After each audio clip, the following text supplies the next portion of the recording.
Hi friends, welcome to my channel. So ఇవాళ వీడియోలో నేను మీకు బ్లౌజ్ కటింగ్ వీడియో అనేది షేర్ చేసుకోబోతున్నాను. సో ఎప్పుడైనా మనకి బ్లౌజ్ కటింగ్ అనేది బ్యాక్ పార్ట్ ను బేస్ చేసుకుని ఫ్రంట్ పార్ట్ కటింగ్ అనేది ఉంటుంది. సో ఇవాళ వీడియోలో వచ్చేసి నేను బ్యాక్ పార్ట్ అనేది ఏ విధంగా కట్ చేసుకోవాలో చూపిస్తాను. మనకు షోల్డర్ అనేది జారకుండా ఉండాలంటే బ్లౌజ్ అనేది ఏ విధంగా కట్ చేసుకోవాలో నేను టిప్స్ అనేవి షేర్ చేస్తూ మీకు బ్లౌజ్ కటింగ్ వీడియో అనేది షేర్ చేస్తాను. వీడియోని స్కిప్ చేయకుండా అయితే చూడండి. వీడియో నచ్చితే కనుక ఒక లైక్ చేయండి. మీ ఫ్రెండ్స్ అండ్ ఫ్యామిలీలో కూడా ఎవరికైనా స్టిచ్చింగ్ టైలరింగ్ అంటే ఇంట్రెస్ట్ ఉన్న వాళ్ళకి నా ఛానల్ అయితే షేర్ చేయండి. వీడియోలోకి అయితే వెళ్ళిపోదాం. సో ముందుగా వచ్చేసి బ్లౌజ్ యొక్క బ్యాక్ పార్ట్ కటింగ్ కోసం ఇక్కడ నేను ఎడ్జెస్ అనేవి సమానంగా ఉండడం కోసం ఒక లైన్ అనేది ఎల్ స్కేల్ సహాయంతో తీసుకుంటున్నాను. సో ఇలా ఒక లైన్ అనేది తీసుకున్న తర్వాత మనం ఇక్కడ వచ్చేసి నడుం పట్టి అనేది స్టిచ్ చేస్తాం కదా, సో అందుకోసం ఇంకొక లైన్ అనేది ఇక్కడ తీసుకోవాలన్నమాట. సో ఇలా తీసుకున్న తర్వాత ఇక్కడ నుంచి బ్లౌజ్ యొక్క పొడవు అనేది చూసుకోవాలి. సో బ్లౌజ్ యొక్క పొడవు వచ్చేసి 14.5 ఇంచెస్. సో నేను ఇక్కడ ఎగ్జాక్ట్ గా 14.5 ఇంచెస్ కి అయితే మార్కింగ్ అనేది చేశాను. తర్వాత ఒక 1/2 ఇంచ్ అనేది మళ్ళీ ఎక్స్ట్రా మనకు షోల్డర్ జాయింట్ వేస్తాం కదా, సో దానికోసం ఎక్స్ట్రా అనేది తీసుకున్నాను. సో తీసుకున్న తర్వాత ఇక్కడ స్ట్రైట్ గా ఒక లైన్ అనేది తీసుకుంటున్నాను. సో తర్వాత ఇక్కడ కూడా ఇంకొక లైన్ అనేది తీసుకోవాలి. సో ఎప్పుడైనా మనం బ్లౌజ్ బ్యాక్ పార్ట్ కటింగ్ అనేది చేసినప్పుడు పర్ఫెక్ట్ గా చేసుకుంటే మనకి మిగతా బ్లౌజ్ మొత్తం కటింగ్ అనేది పర్ఫెక్ట్ గా వస్తుంది. సో ఇప్పుడు వచ్చేసి ఇది నడుము వచ్చేసి 30 ఇంచెస్ బ్లౌజ్ అనమాట. సో 30 ఇంచెస్ బ్లౌజ్ కి మనం ఎలా చూసుకోవాలంటే టేప్ ఉంది కదా, సో టేప్ ను వచ్చేసి ఇలా 30 ఇంచెస్ దగ్గరికి ఇలా 2 ఫోల్డ్స్ లాగా వేసుకొని తర్వాత మళ్ళీ ఇంకొక ఫోల్డింగ్ అనేది వేసుకోవాలి. సో వేసుకుంటే మనకి ఇక్కడ ఎగ్జాక్ట్ మెజర్మెంట్ అనేది వస్తుంది. సో ఎంత వచ్చింది? 7.5 ఇంచెస్ అయితే వచ్చింది. సో 7.5 ఇంచెస్ అయితే ఇక్కడ మార్కింగ్ అనేది చేసుకోవాలి. 7.5 ఇంచెస్ అనేది మార్కింగ్ చేసుకున్న తర్వాత ఒక 1 ఇంచ్ అనేది బ్యాక్ సైడ్ మనకి బ్లౌజ్ టక్స్ల కోసం మార్కింగ్ అనేది చేసుకోవాలి. సో చేసుకున్న తర్వాత 2 ఇంచెస్ వచ్చేసి మనకి ఎక్స్ట్రా ఖర్చుల కోసం అన్నమాట. సో ఇలా చేసుకున్న తర్వాత సో ఇప్పుడు మనకి ఇది వచ్చేసి 30 ఇంచెస్ బ్లౌజ్. సో ఇక్కడ 30 ఇంచెస్ బ్లౌజ్ అనమాట. సో ఇది తర్వాత వచ్చేసి నేను ఇక్కడ షోల్డర్ అనేది 5 ఇంచెస్ అనేది పెడుతున్నాను. సో మనకి 30 ఇంచెస్ బ్లౌజ్ కాబట్టి 5 ఇంచెస్ అనేది సరిపోతుంది అనమాట. ఒకవేళ మీకు షోల్డర్ వెడల్పు అనేది ఎక్కువ ఉంటే 5.5 ఇంచెస్ అయినా పెట్టుకోవచ్చు. సో తర్వాత ఇక్కడ కూడా స్ట్రైట్ లైన్ కోసం నేను మళ్ళీ 5 ఇంచెస్ కి అయితే మార్కింగ్ అనేది చేశాను. సో మార్కింగ్ అనేది చేసుకొని ఇలా స్ట్రైట్ గా ఒక లైన్ అనేది తీసుకోవాలి. తీసుకున్న తర్వాత ఇక్కడ ఆర్మ్ హోల్ డౌన్ వచ్చేసి 6 ఇంచెస్ కి మార్కింగ్ అనేది చేశాను. 6 ఇంచెస్ కి మార్కింగ్ అనేది చేసుకున్న తర్వాత సో ఇలా స్క్వేర్ గా ఒక మార్కింగ్ అనేది చేసుకొని ఇక్కడ చంక రౌండ్ కోసం 1 ఇంచ్ మార్కింగ్ అనేది చేసుకొని సో ఇలా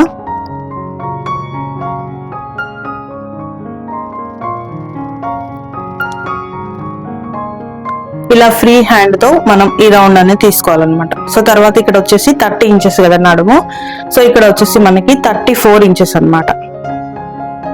చెస్ట్ వచ్చేసి 34 ఇంచెస్. సో 34 ఇంచెస్ కి మనకి బై 4 చేస్తే మనకి ఇక్కడ ఎగ్జాక్ట్ చెస్ట్ మెజర్మెంట్ అనేది వస్తుంది. సో 1కి 2 సార్లు కన్ఫ్యూజ్ అవ్వకుండా ఇలా టేప్ ని 4 ఫోల్డ్స్ లాగా వేసుకుంటే మనకు ఎగ్జాక్ట్ గా వస్తుంది. సో కన్ఫ్యూజ్ అవ్వాల్సిన అవసరం అయితే లేదు. సో ఇక్కడ వచ్చేసి 8.5 ఇంచెస్ అయితే ఉంది. సో ఇక్కడ ఈ 8.5 ఇంచెస్ కి నేను మార్కింగ్ అనేది చేస్తున్నాను. సో చేసుకొని తర్వాత వచ్చేసి ఇక్కడ 2 ఇంచెస్ ఎక్స్ట్రా మార్కింగ్ అనేది చేస్తున్నాను. సో చేసుకున్న తర్వాత ఇక్కడ నుంచి ఇక్కడ వరకు మనం స్ట్రైట్ మార్కింగ్ అనేది అంటే ఈ లైన్ అనేది తీసుకోవాలి.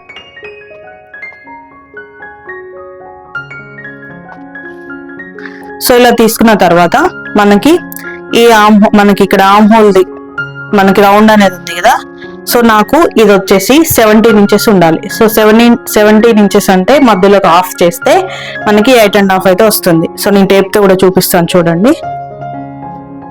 సో ఇలా 8.5 ఇంచెస్ అయితే వస్తుంది.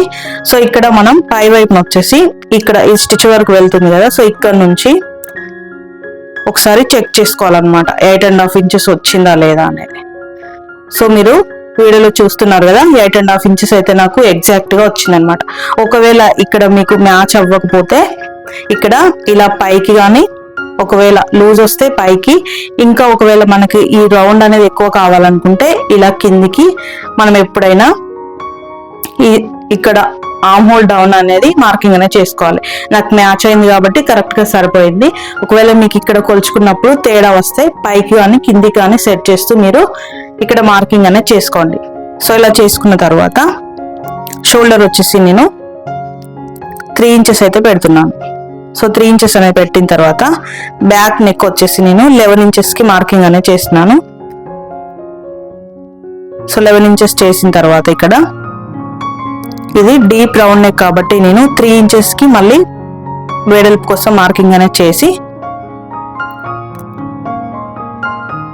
సో ఇలా క్రాస్ లో ఇలా డబ్బా షేప్ లాగా అయితే మార్కింగ్ అనేది చేసుకోవాలి. చేసుకున్న తర్వాత ఇక్కడ 1 ఇంచ్ కాకుండా ఒక 1/2 ఇంచ్ అనేది మార్కింగ్ అనేది చేసుకొని ఇలా స్క్వైర్ రౌండ్ అయితే ఇచ్చుకోవాలి. సో ఇలా మీకు ఇలా స్క్వైర్ రౌండ్ వద్దనుకుంటే ఇలా కొంచెం పైకైనా తీసుకోవచ్చు. ఒకవేళ స్క్వైర్ నెక్ కావాలనుకుంటే ఇదే లైన్ ఇలానే వచ్చేసి డైరెక్ట్ కటింగ్ అనేది చేసుకోవచ్చు. సో ఇప్పుడు వచ్చేసి మనకి ఇక్కడ 5.5 ఇంచెస్ పెట్టాలి యాక్చువల్గా అయితే. కాకపోతే ఏమవుతుందో షోల్డర్ అనేది జారుతుంది, అందుకోసం అని నేను 5 ఇంచెసే పెట్టాను. మీకు ఒకవేళ షోల్డర్ అనేది ఎక్కువగా ఉంటే ఇక్కడ 5.5 ఇంచెస్ అయితే పెట్టండి. సో మీకు కరెక్ట్ గా సరిపోతుంది అన్నమాట. షోల్డర్ అనేది డ్రాప్ అవ్వకుండా ఉండాలని చెప్పి నేను ఇక్కడ 5 ఇంచెసే పెట్టాను. మరి సరిపోతుందా, ఇరుగ్గా ఉండదా అని మీకు డౌట్ అనేది రావచ్చు. మనం స్టిచ్ అనేది వేసిన తర్వాత ఇక్కడ ఈ మనకి షోల్డర్ పార్ట్ అనేది ఆటోమేటిక్ గా మనకి బాడీ పైన బ్లౌజ్ అనేది వేసుకున్న తర్వాత ఇలా జరుగుతుంది అనమాట. సో మనకి ఇది రౌండ్ గానే కనిపిస్తుంది, అసలు మనకు తేడా అనేది తెలియదు అనమాట. సో ఇలా ఇప్పుడు ఈ బ్యాక్ పార్ట్ మనకి మార్కింగ్ అయితే కంప్లీట్ అయింది. సో ఇక్కడ బ్యాక్ సైడ్ వచ్చేసి మనం టక్స్ల కోసం ఇక్కడ 8.5 ఇంచెస్ అయితే ఉంది కదా. సో ఇందులోకి ఇలా హాఫ్ కి ఫోల్డింగ్ అనేది వేసి, సో ఇలా సో ఇక్కడ వచ్చేసి బ్లౌజ్ బ్యాక్ సైడ్ టక్స్ కోసం ఇక్కడ మార్కింగ్ అనేది చేసుకోవాలన్నమాట. సో ఇప్పుడు ఇలా అంటే కొంతమందికి భుజాలు అనేవి షోల్డర్స్ జారినట్టు ఉంటాయి అన్నమాట. సో ఇలా మనం 5 ఇంచెస్ మార్కింగ్ అనేది చేసుకున్న తర్వాత కూడా షోల్డర్ అనేది జారుతుంది. ఒకవేళ మీకు షోల్డర్ అనేది దిగు భుజాలు అంటారు కదా, అలా కనుక ఉన్నట్లయితే ఇక్కడ వచ్చేసి నేను చూపిస్తున్నాను చూడండి. సో ఇలా ఇక్కడ మనకు ఎగ్జాక్ట్ గానే ఉండాలి. సో ఇక్కడ నుంచి ఈ మూల నుంచి ఇక్కడ వరకు నెక్ వైపు వచ్చే సైడ్ ఇలా క్రాస్ గా అయితే తీసుకోవాలన్నమాట. సో తీసుకుంటే ఏమవుతుందంటే షోల్డర్ అనేది మనకు జారకుండా ఉంటుంది అనమాట. మీది ఒకవేళ షోల్డర్ అనేది ఎక్కువగా ఉండి చెస్ట్ పాయింట్ అనేది తక్కువగా ఉండి ఇక్కడ మళ్ళీ నడుం భాగం దగ్గర ఇలా 30 ఇంచెస్ 34 ఇంచెస్ షోల్డర్ అనేది ఎక్కువగా ఉంటాయి, ఇక్కడ వచ్చేసి 5.5 ఇంచెస్ అయితే తీసుకోండి. లేదు షోల్డర్ అనేది తక్కువగా ఉండి ఇక్కడ 2 మెజర్మెంట్స్ ఇలానే ఉన్నాయనుకుంటే 5 ఇంచెస్ అయితే తీసుకోండి. 5 ఇంచెస్ అనేది తీసుకున్న తర్వాత భుజాలు అనేవి డౌన్ గా ఉంటే ఇక్కడ మళ్ళీ ఇలా క్రాస్ లో అయితే తీసుకోండి. సో ఇలా చిన్న చిన్న టిప్స్ ఫాలో అవుతూ బ్లౌజ్ కటింగ్ అనేది చేసుకుంటే మనకు పర్ఫెక్ట్ గా వస్తుంది. ఐ హోప్ మీకు అర్థమైందని అనుకుంటున్నాను. సో ముందుగా వచ్చేసి మనం ఇటు సైడ్ బ్యాక్ పార్ట్ అనేది తీసుకున్నాం కదా. సో ఇప్పుడు ఇటువైపుకి వచ్చేసి మనం హ్యాండ్స్ అనేవి కట్ చేసుకోవాలి. సో చూసారు కదా, ఇప్పుడు ఇది వచ్చేసి డబల్ ఫోల్డింగ్ మీద ఉంది. సో దీన్ని ఇప్పుడు మనం 4 ఫోల్డ్స్ లాగా వేసుకోవాలి.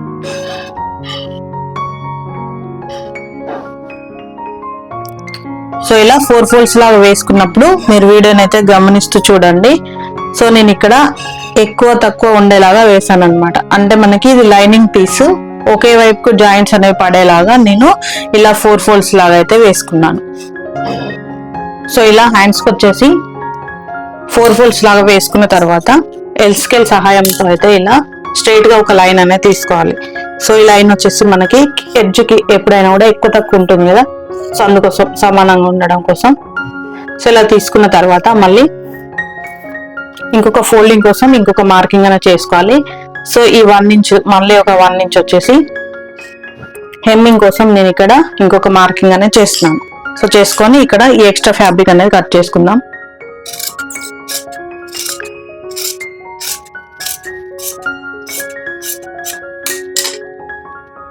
సో ఇలా ఇప్పుడు వచ్చేసి హ్యాండ్స్ పొడవు వచ్చేసి 5.5 ఇంచెస్. సో నేను ఇక్కడ ఈ లైన్ దగ్గర నుంచి సో ఇలా ఇక్కడ నుంచి 5.5 ఇంచెస్ ఒక మార్కింగ్ అనేది వేసి మళ్ళీ ఇంకొక మార్కింగ్ అనేది వేస్తున్నాను. ఈ మార్కింగ్ వచ్చేసి మనకి హ్యాండ్స్ జాయింట్ అనేది వేస్తాం కదా, అందుకోసం ఎక్స్ట్రా అన్నమాట. సో తర్వాత ఇక్కడ నుంచి మనకి 8.5 ఇంచెస్ అయితే రావాలి. సో ఇక్కడ నుంచి ఈ 8.5 ఇంచ్ మార్క్ ఎందుకంటే, సో ఇక్కడ నుంచి 8.5 ఇంచ్ కి అయితే మార్కింగ్ అనేది చేశాను. సో ఈ మార్కింగ్ వచ్చేసి నాది ఆర్మ్ హోల్ లూజ్ అనేది 17 ఇంచెస్ అనమాట. 17 ఇంచెస్ ని డబుల్ ఫోల్డ్ అనేది వేస్తే 8.5 ఇంచెస్ వస్తుంది. సో అందుకోసం నేను డైరెక్ట్ ఇలా పెట్టేశాను, లేకపోతే ఇలా అయినా పెట్టుకోవచ్చు. సో ఇలా పెట్టుకున్నప్పుడు ఏమవుతుందంటే మనకి ఒక ఇక్కడ 2 పాయింట్స్ అనేది తగ్గుతుంది అనమాట. సో ఇక్కడ నుంచి డైరెక్ట్ అనేది పెట్టేశాను. పెట్టిన తర్వాత 8.5 ఇంచ్ కి మార్కింగ్ అనేది చేసుకున్న తర్వాత ఇలా ఎల్ స్కేల్ సహాయంతో నేను స్ట్రైట్ గా ఒక లైన్ అనేది గీస్తున్నాను. సో ఇలా గీసుకున్న తర్వాత ఇక్కడ వచ్చేసి షార్ట్ హ్యాండ్స్ కాబట్టి నేను ఇక్కడ 4.5 ఇంచ్ డౌన్ అనేది పెడుతున్నాను. సో ఇది 30 ఇంచెస్ బ్లౌజ్ అనమాట. హ్యాండ్ కి ఇక్కడ కింద వైపున వచ్చేసి అందుకే నేను ఇక్కడ డౌన్ అనేది 4.5 ఇంచ్ అయితే పెట్టాను. కొంచెం క్యాప్ స్లీవ్స్ లాగా ఉండాలని చెప్పి ఇలా పెట్టాను. సో ఇక్కడ మనకి హ్యాండ్ యొక్క లూజ్ వచ్చేసి నేను 7.5 ఇంచెస్ అయితే పెడుతున్నాను. సో ఇలా క్యాప్ స్లీవ్ లాగా ఉండాలని చెప్పి నేను ఇలా మార్కింగ్ అయితే చేశాను. సో తర్వాత వచ్చేసి ఇక్కడ 1.5 ఇంచ్ కి ఒక మార్కింగ్ అనేది చేసుకొని, సో ఇక్కడ నుంచి మనం ఇప్పుడు ఇక్కడ 2 ఇంచెస్ అనేది ఎక్స్ట్రా తీసుకోవాలి. సో తర్వాత ఇక్కడ కూడా సేమ్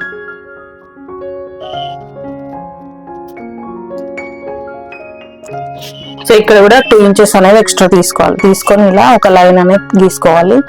గీసుకున్న తర్వాత ఇప్పుడు ఇక్కడ నుంచి మనం హ్యాండ్ ఫ్రీ హ్యాండ్ తో హ్యాండ్ ఇలా కర్వ్ అనేది తీసుకోవాలి. సో నేను చూపిస్తాను చూడండి. సో ఇలా ఒకేసారి మనం ఫ్రీ హ్యాండ్ తో హ్యాండ్ కర్వ్ అనేది తీసుకోవాలి. మనకి హ్యాండ్ ఇలా షేప్ అనేది మీకు ఒకవేళ రాకపోతే 1కి 2 సార్లు నార్మల్ వేస్ట్ క్లాత్ పైన అయినా కూడా ఇలా క్రాస్ లో ఇలా మన మార్కింగ్స్ అనేవి చేస్తూ ప్రాక్టీస్ అనేది చేయాలి. సో అప్పుడు మనకు పర్ఫెక్ట్ గా వస్తుంది అనమాట. సో ఇప్పుడు ఈ హ్యాండ్ మార్కింగ్ అనేది అయిపోయింది కదా. సో ఇప్పుడు హ్యాండ్ లోత్ కోసం మార్కింగ్ అనేది చేస్తాను చూడండి. సో ఇక్కడ నుంచి మనం ఇక్కడ మార్కింగ్ అనేది ఇక్కడ పెట్టాం కదా. సో ఇక్కడికి మధ్యలోకి ఒక ఫోల్డింగ్ అయితే ఇలా టేప్ ని వేసుకోవాలి. వేసుకొని ఇలా ఒక మార్కింగ్ అనేది చేసుకోవాలి. చేసుకున్న తర్వాత ఇక్కడ వచ్చేసి 1 ఇంచ్ కంటే కొంచెం తక్కువగా మార్కింగ్ అనేది పెట్టేసి సో ఇలా ఇందులోకి ఇలా కలిపేసేయాలి. సో ఇలా సో ఇప్పుడు ఇది వచ్చేసి హ్యాండ్ లోతు, ఇది వచ్చేసి మనకి మెయిన్ మనం హ్యాండ్ కర్వ్ తీసుకుందాం అన్నమాట. సో ఇలా ఎంతో ఈజీగా హ్యాండ్ కటింగ్ అనేది పర్ఫెక్ట్ గా మనం మార్కింగ్ అనేది చేసుకోవచ్చు. ఇంకా ఈ హ్యాండ్ మనకి మార్కింగ్స్ లో ఇంకేమైనా డౌట్స్ ఉంటే నన్ను కింద కామెంట్ సెక్షన్ లో అడగండి. నేను ఓన్లీ మార్కింగ్స్ చూపిస్తున్నాను. సో తర్వాత నేను స్టిచ్ చేసేటప్పుడు ఇవి కటింగ్ అనేది చేస్తాను అనమాట. సో అందుకోసమే మీకు జస్ట్ మార్కింగ్స్ అనేవి మాత్రమే చూపిస్తున్నాను. సో ఇప్పుడు ఇటువైపు బ్యాక్ పార్ట్, ఇటువైపు ఫ్రంట్ పార్ట్ మనకి హ్యాండ్స్ అనేది మార్కింగ్ చేసుకున్న తర్వాత మనకి ఈ మిడిల్ ప్లేస్ అనేది ఉంటుంది కదా. సో ఇక్కడ వచ్చేసి సో మళ్ళీ తిప్పి చూపిస్తాను చూడండి. సో ఇక్కడ వచ్చేసి మనం ఫ్రంట్ పార్ట్ మార్కింగ్ అనేది చేసుకోవాలి. సో ఈ ఫ్రంట్ పార్ట్ మార్కింగ్ కోసం మనకి ఈ బ్యాక్ పార్ట్ అనేది ఇక్కడ వేసి మనం ఫ్రంట్ పార్ట్ అనేది కట్ చేసుకోవాలి కదా. సో అందుకోసం నేను ఈ పేపర్ మనకి ఇక్కడ ఈ బ్యాక్ పార్ట్ ఎగ్జాక్ట్ ఎంత అయితే ఉందో సేమ్ అంతే నేను ఈ పేపర్ అనేది కట్ చేశాను. సో ఈ పేపర్ ఆధారంగా నేను ఇప్పుడు ఫ్రంట్ పార్ట్ మార్కింగ్స్ అనేవి చేస్తాను. ఒకసారి చూడండి. సో ఇలా సో ఇప్పుడు ఇది మనకి ఇక్కడ ఉన్న బ్యాక్ పార్ట్ ఎగ్జాక్ట్ మెజర్మెంట్ తో ఉన్న పేపర్ అన్నమాట. సో ఇప్పుడు ఈ పేపర్ ని ఇప్పుడు ఇది బ్యాక్ పార్ట్ అన్నమాట. సో ఈ బ్యాక్ పార్ట్ ని మనం ఇలా క్రాస్ లో అయితే వేసుకోవాలి. సో మనకి ఫ్యాబ్రిక్ అనేది ఎక్కడ అడ్జస్ట్ అవుతుందో చూసుకొని ఇలా క్రాస్ లో అయితే ఫ్రంట్ పార్ట్ కోసం మనం వేసుకోవాలి. సో ఇక్కడ కూడా మనకి సరిపోతుందా లేదా అనేది 1కి 2 సార్లు చెక్ చేస్తూ సో ఇలా ఫ్రంట్ పార్ట్ కోసం వేసుకోవాలి. వేసుకున్న తర్వాత మనకి పేపర్ ఎక్కడి వరకు అయితే మార్కింగ్ అంటే ఉందో ఎగ్జాక్ట్ అక్కడి వరకు ఇలా మార్కింగ్ అనేది చేసుకోవాలి.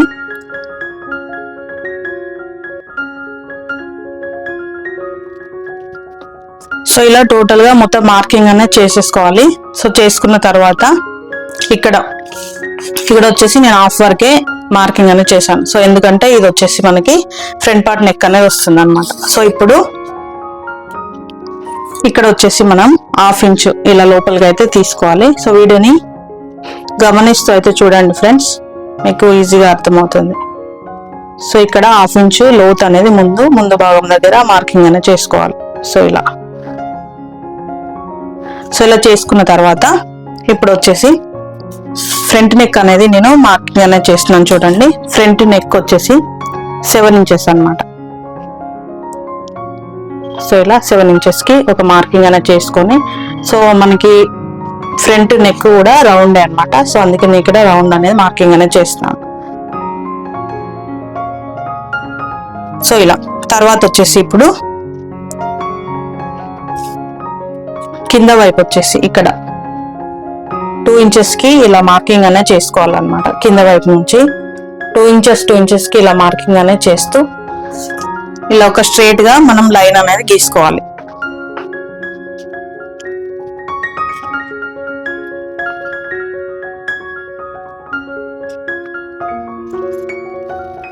సో ఇలా గీసుకున్న తర్వాత ఇప్పుడు వచ్చేసి మనం ఇటువైపు వచ్చేసి ఇలా కొంచెం పైకి మార్కింగ్ అనేది చేసుకోవాలి. సో ఇది 1 ఇంచ్ కంటే కొంచెం తక్కువ. సో ఇక్కడ వచ్చేసి ఒక 1/2 ఇంచ్ అన్నమాట.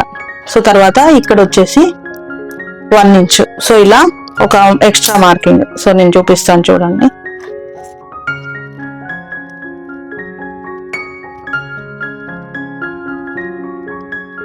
సో ఇలా తీసుకోవాలి. సో ఇది ఎందుకంటే మనకి ఇక్కడ మనం కుట్ట అనేది వేసినప్పుడు ఈ 1/2 ఇంచ్ అనేది మనకి ఎక్స్ట్రా తక్కువ పడుతుంది అనమాట ఫ్రంట్ పార్ట్ లో. తర్వాత వచ్చేసి ఇటు 1 ఇంచ్ అనేది ఇక్కడ టక్స్ పెట్టుకున్నప్పుడు మనకి ఫ్రంట్ పార్ట్ అనేది తగ్గుతుంది అనమాట. సో అందుకోసం ఇక్కడ పెంచుకోవాలి. సో తర్వాత వచ్చేసి ఇక్కడ సేప్ పట్టి కోసం, సో ఇక్కడ మనం మార్కింగ్ అనేది చేసుకుంటాం కదా ఇటు సైడ్ కింద వైపున. సో ఇక్కడ కూడా ఒక కుట్టు మనకి పాదం ఇంచు అని ఉంటుంది కదా. సో అంతా ఇలా క్రాస్ లో అయితే మనం ఎక్స్ట్రా తీసుకోవాలన్నమాట. సో ఇది ఎందుకంటే మనం ఇక్కడ మధ్యలో టక్స్ అనేది పెడతాం కదా, పెట్టినప్పుడు ఇది లోపలికి అనేది వెళ్తుంది. అందుకోసం ఇక్కడ కూడా మార్కింగ్ అనేది చేసుకోవాలి. సో ఇలా చేసుకున్న తర్వాత ఇప్పుడు మనం ఫ్రంట్ పార్ట్ పొడవు కోసం ఇక్కడ 13.5 ఇంచెస్ అయితే తీసుకోవాలి. సో మనం 2 ఇంచెస్ కి ఇక్కడ మార్కింగ్ అనేది చేసాం కదా. సో ఇక్కడ మళ్ళీ ఒక 1/2 ఇంచ్ అనేది తగ్గించి మార్కింగ్ అనేది చేసుకోవాలి. సో చేసుకున్న తర్వాత ఇప్పుడు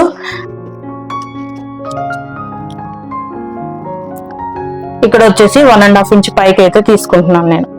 సో ఇలా తీసుకున్న తర్వాత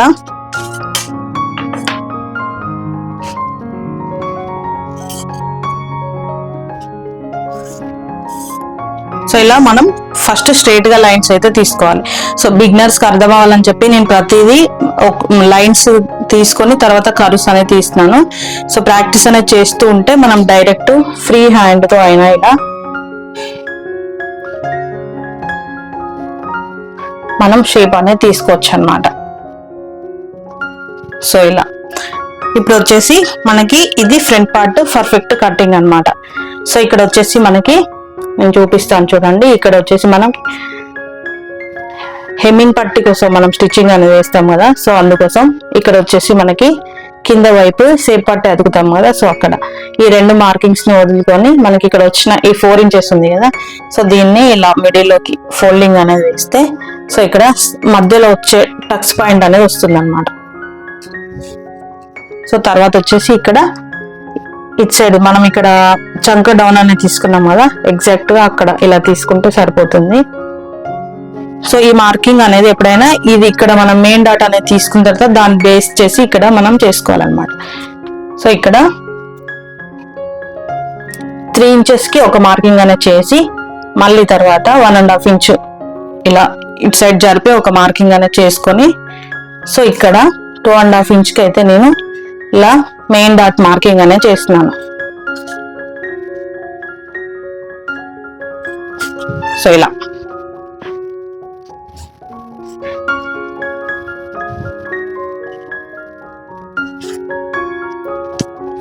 సో ఒకవేళ మీరు ఇక్కడ 4th టక్ అనేది పెట్టుకుంటే సో వీటిని బేస్ చేసుకొని ఇక్కడ కూడా ఇలా 4th టక్ కూడా పెట్టుకోవాలి. సో ఇది అసలు అవసరం లేదు, కాకపోతే కొంతమంది కస్టమర్స్ బ్లౌజ్ వేసుకే ఉంటాయి కాబట్టి ఇక్కడ మనం ఒక్కొక్కసారి మనకి 4th టక్ కూడా వేసుకోవాల్సి వస్తుంది అనమాట.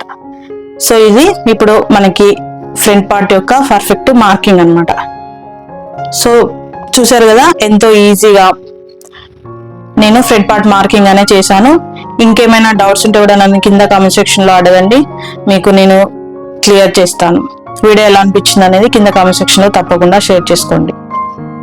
వీడియో నచ్చితే కనుక ఒక లైక్ చేయండి, మీ ఫ్రెండ్స్ అండ్ ఫ్యామిలీ కూడా షేర్ చేయండి. Thank you.